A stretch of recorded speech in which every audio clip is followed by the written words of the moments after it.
O gumuguho talaga, sir. Paano? Parang ginanon sa amin eh.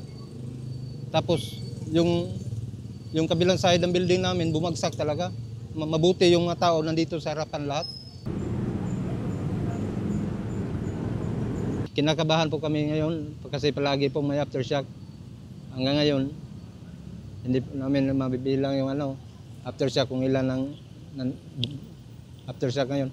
Kasi marami na kasi, sir eh. Kagabi pa eh. Hindi pa ako nakapahinga.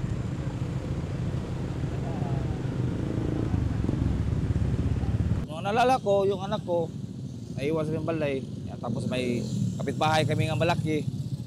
Tapos ang dadaanan nila, maliit lang. Tapos bumagsak yung mga simento.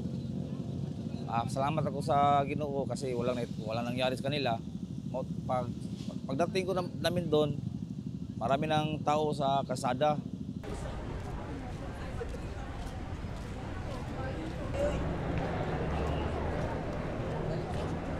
Kaba namin, hindi namin alam mo katapusan ba namin ngayon. Salamat lang sa Ginoo ka naluwas sa taon. Salamat kay Lord. So, ano? Ano?